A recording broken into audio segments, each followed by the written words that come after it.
When you think about South African cinema, you probably can't name more than five films that were a global hit.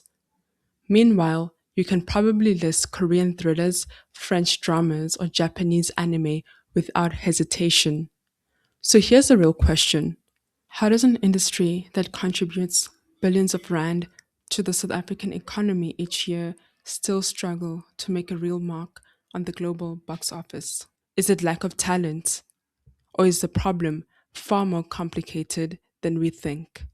It's no secret that South Africans don't watch local films. Audiences often prefer foreign films, will happily buy a ticket to see a Marvel movie, but hesitate to support a local film festival. We complain that local films cast the same actors or that the stories pander to Western audiences, but many of those films only gain traction once they go viral or receive Western validation. Somewhere along the line, the stereotype that South African films aren't good was formed.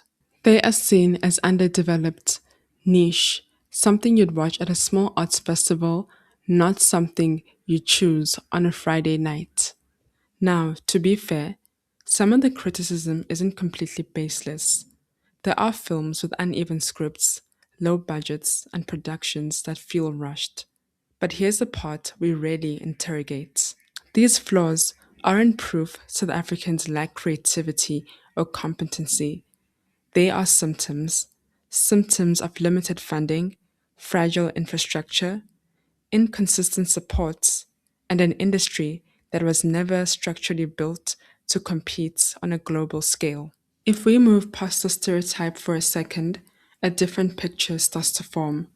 The issue isn't that African filmmakers lack imagination, it's that they are operating inside an industry that is structurally underpowered. Let's start with the funding. According to industry reports from organizations like the Motion Picture Association, the average mid budget Hollywood film costs anywhere between $20 million to $50 million, and that's before marketing. In contrast, many independent African films are produced on budgets under 500,000 US dollars. Even in stronger industries like Nigeria's Nollywood, films are often produced quickly and affordably to survive in a competitive domestic market. And in South Africa, it becomes even more complicated for one reason: funding. While the country has become a booming destination for foreign production companies, the local film industry can be incredibly difficult for South Africans to navigate. Filmmakers typically have to apply for government grants, which in recent years have significantly reduced. If you're lucky and have the right connections, you might secure a partnership with an international company. Although I have to add that comes with its own challenges. And for many, the final and the hardest option of all is self funding. These hurdles have real consequences because less money means less shooting time, rushed production, and fewer festivals to enter. And whether you like it or not, festivals, which are often the gateway to global recognition, are expensive and very competitive.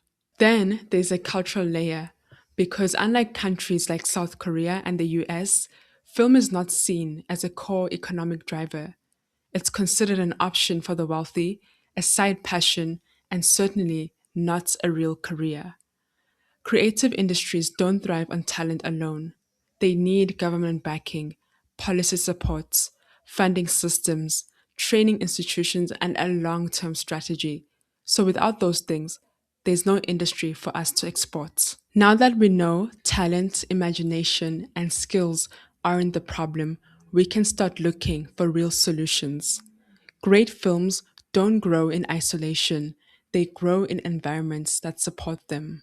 The first shift has to be internal. We need to watch our own films, and not just passively. We need to support them, attend festivals, stream legally, pay for tickets, and build conversations around them. Because demand shapes investments, and investment shapes the budget and the quality of the production. The second shift is structural. Policy matters. We need stronger, more transparent funding systems, reliable distribution channels, and long term development programs that nurture writers, producers, and directors beyond a single project. And finally, we need to let go of the idea that success means becoming Hollywood. South Africa will never be Hollywood. And that's not a bad thing. Our history, scale, and audiences are different. Trying to imitate Hollywood keeps us trapped in comparison instead of building something sustainable on our own terms.